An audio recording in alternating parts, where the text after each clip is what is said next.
So before we dig deep to my topic, first is the learning objectives. These are the things that you will learn or you are expected to learn after the discussion. So first is define and explain the concept of the political self and its significance in individual identity. Second is explain the concept of national identity and its significance in uniting diverse populations. And lastly, describe the three dimensions of national identity: self-categorization, affect, and normative content. So let's proceed to our discussion. What is political self? So political self is that aspect of the self that helps the individuals understand and function effectively in society. Filipinos as social and political beings need to be aware of their identity to function effectively in democratic society. So the political self refers to the dimension of an individual's identity that encompasses their awareness, perceptions, and participation in the social and political world. It involves understanding one's rights, responsibilities, and roles within a democratic society. So I have a question for you guys. Why do you think the Filipinos are considered as social and political beings? Because we're humans. Humans? Yes, we are humans, obviously. So, because we are in, our country is a democratic country. That is why Filipinos is considered as social and political beings, because we are in the democratic country. We can vote, we can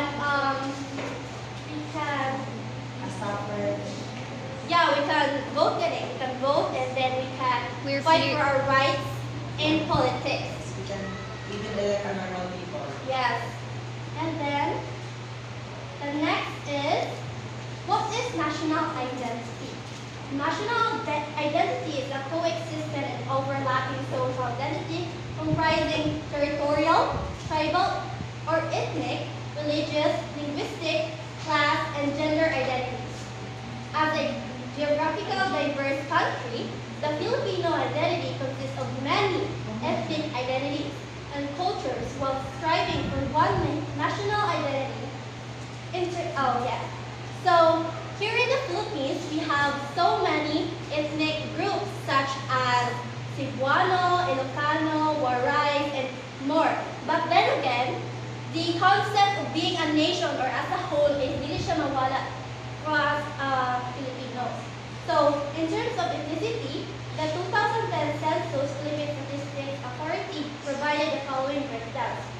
So these are the data or percentage of the ethnic groups of the Philippines, which is the most percentage is the Tagalog. So the nation's population speaks of Filipino and English as official languages, but have reported 186 individual languages, with 182 as living languages and 4 as extinct languages. So here in the Philippines, we have 186 individual language, but 4 of that language is extinct language or wala na siya nag-exist karon nga Present world or karon nga present world. So these are the language that is spoken in the Philippines.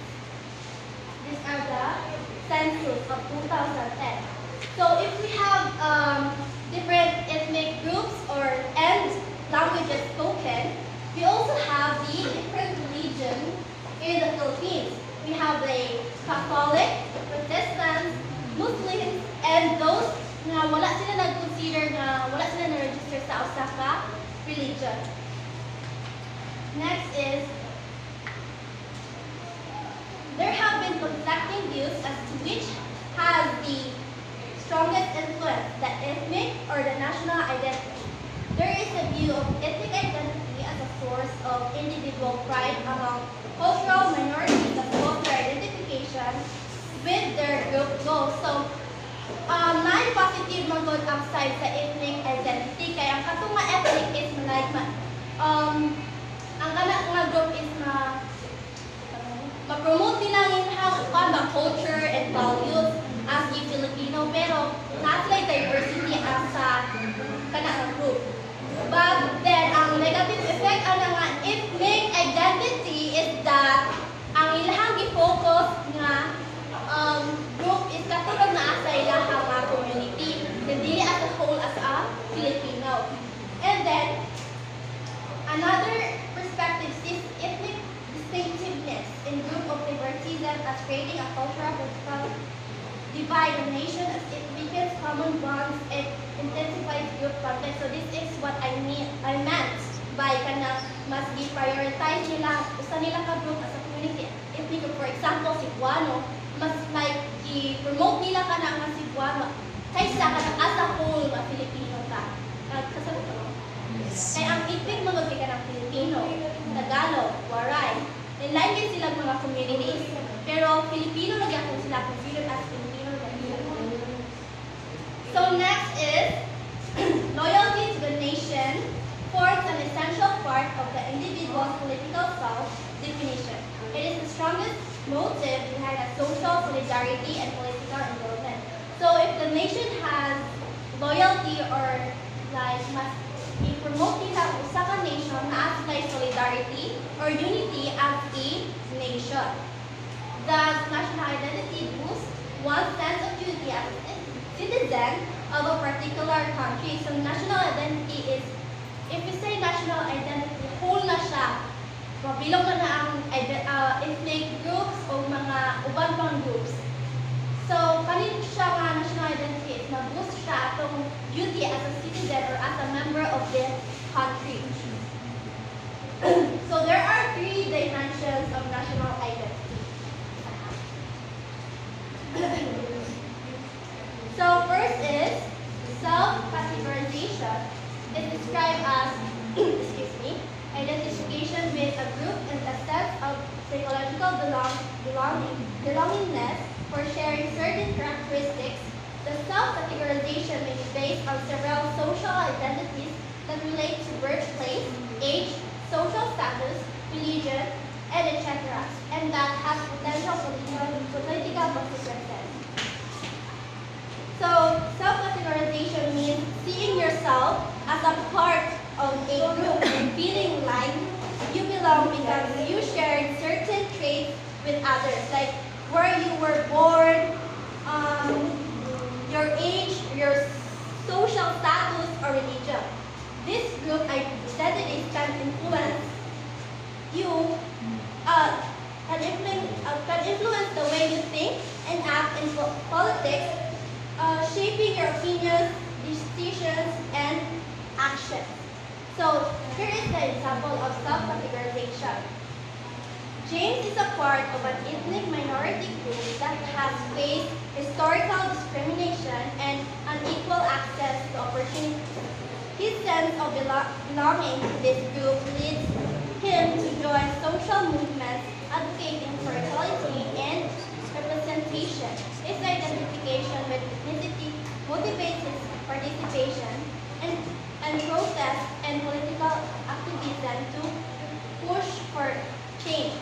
So, when we say self-categorization, is kani-kani siyang feel na gay nimo nga bilong ka na mag so imo nga i-fight na mag feel na nimo nga bilong ka, wala siya like sense of like duty or di mo feel na wala siya jud nga imo ang true jud nga na bilong ka, na feel na yun nimo nga diha ka na jud mo ang naa ka diha.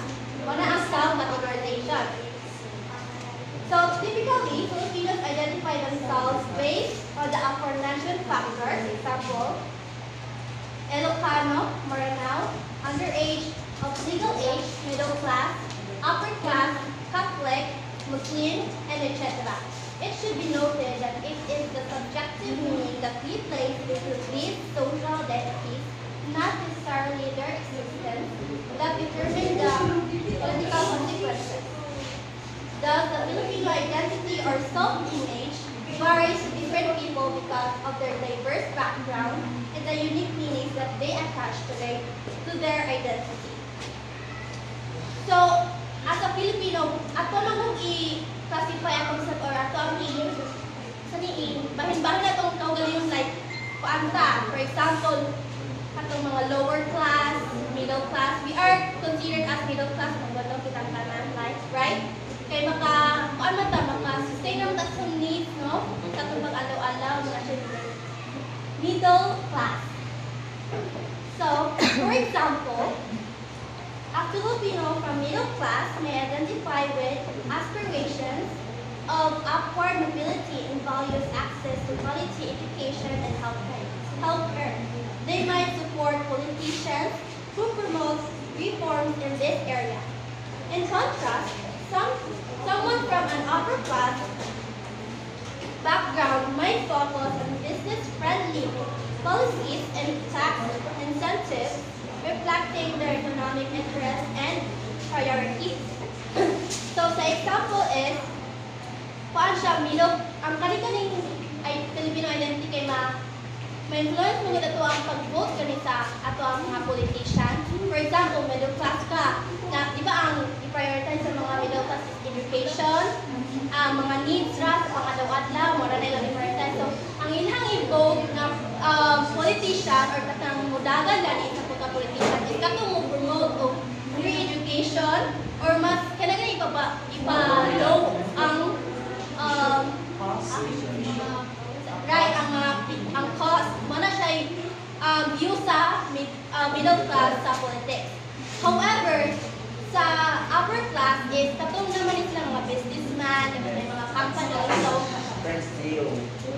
mga CEO, ang ilhang i-vote nga politician is katong yung naay influence silang business, katong naay yung makatabang silang business nga mo-grow or naa sila yung mag-gain nga benefit gaana nga politician. Mo na siya i-view sa politics sa upper class. Let's proceed. One's consciousness as a Filipino is not merely based on how one sees and defines the Filipino and his social realities, but involves the intimate knowledge and experience as a Filipino that psychologically defines him as one. So, being a Filipino is not just about having an idea of what it means to be Filipino or understanding Filipino culture and tradition from the outside. It comes from personal experiences, daily life, and a deep connection of the shared history, values, struggle of being a part of the Filipino community. This personal connection and lived experience shape a person's identity and make them feel truly Filipino and at a psychological and emotional level. So, as a Filipino, dili lang kaya tuwang ibuta sa itong mga nga kuan gani about me sa tuwang culture, sa itong values. Napod tayo mag i-share na experiences sa atong usa ka fellow. Muna siya a sense of being a Filipino ka na mag-share ta sa itong culture sa uban nga ethnic groups ba. For example, ang Tagalog is mo-share sila sa ilahang ilahang language sa usa pud ka ethnic groups. That is a sense of being a Filipino. Next dimension of political self is affect. If self-categorization is identification as that connotes one perceived occasion in a group, affect is identification with a particular group. Awareness should be So, if ang self-categorization ka makingon na ina ka, if feeling na rin mo mahimok out, feeling mo kay belong ka na more nang mo i-consider mo self mga Pilipino kay feel na nimo, ang kaning affect is kung yun nimo na feel yun nimo nga wait sa ha.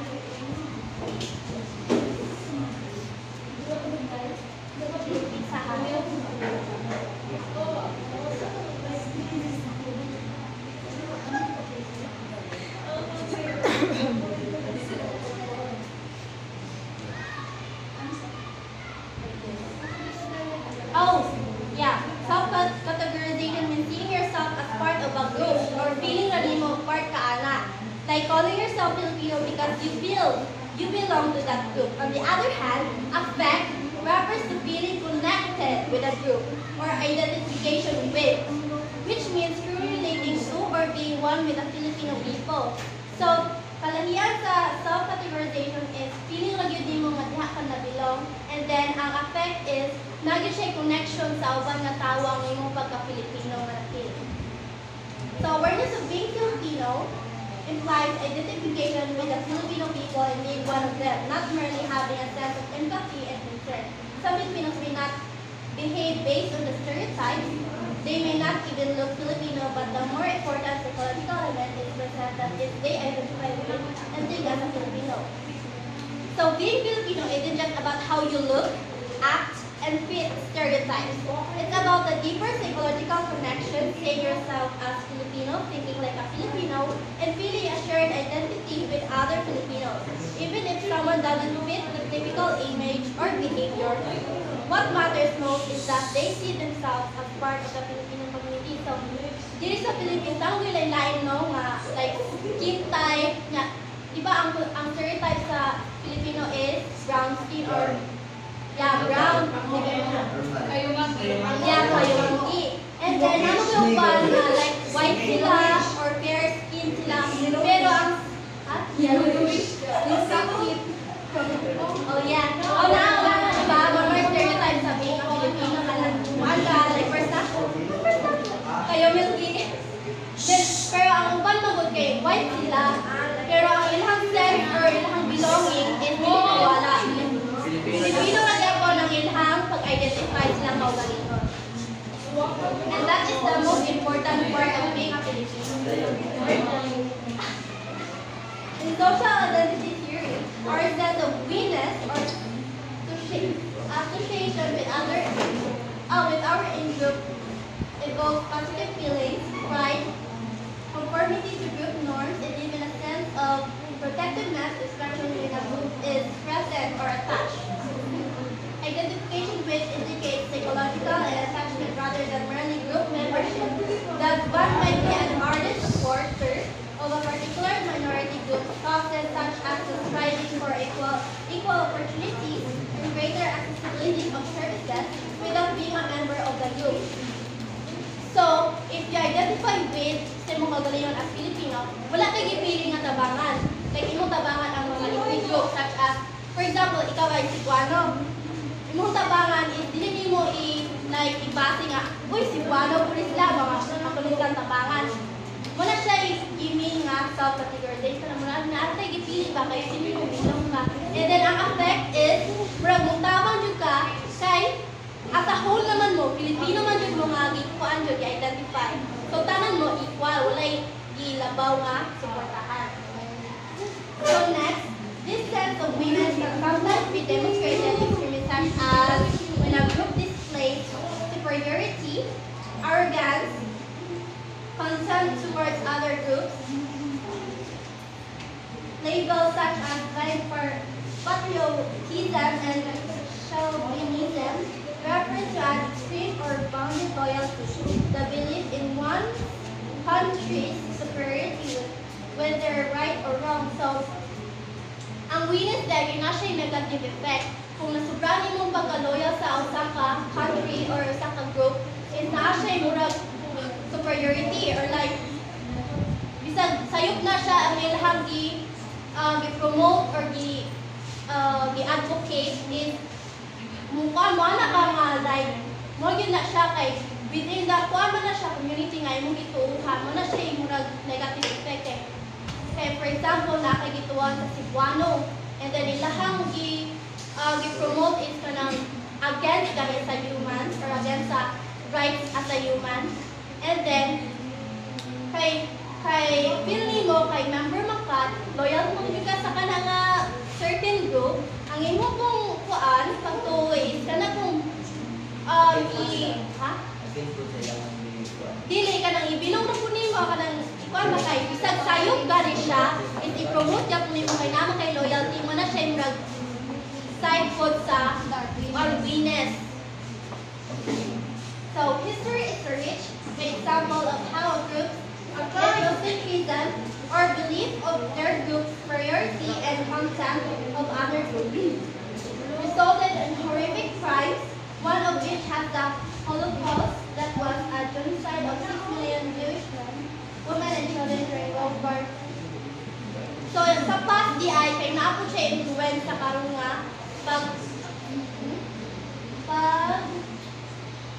pag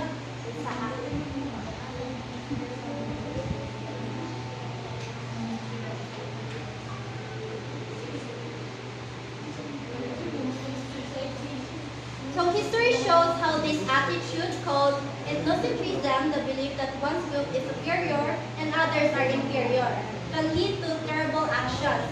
So naman ko yung murag part sa history sa, for example, sa itong mga Pilipino nga, na-reflect yun sa itong attitudes nga karon nga panahon na ay ginatawag nga ethnocentrism nga feel na to superior ta sa usa ka country.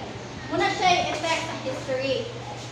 And then, for example, during World War II, Nazi Germany believed in the superiority of their group and committed horrific crimes.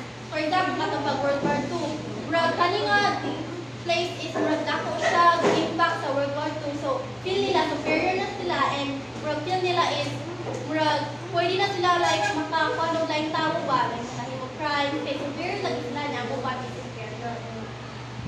Muna siya ethnocentrism. So the third is normative content. This refers to the particular set of ideas about what makes a nation distinctive ideas about its members, its core values and goals, the territory it's owed to occupy, and its relations to other nations. Symbols that are sanctioned by our state particularly promote national consciousness by providing a sense of uniqueness that separates the Filipinos from their neighbors. Thus, we use symbolism including flag, costume, fruit, animal, and etc. So, normative content is kanini siyang symbolism kanini sa usa ka country. For example, sa Philippines, unsa ba atong symbol? Filipiniana. Yeah, flag. Atong flag, Philippine flag. And ato ang the way we kuan sa una, di ba? Kanang pagbuhat bida, o barong.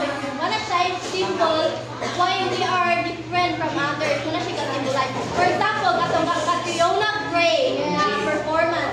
She wear an air cup nga kuan, di ba?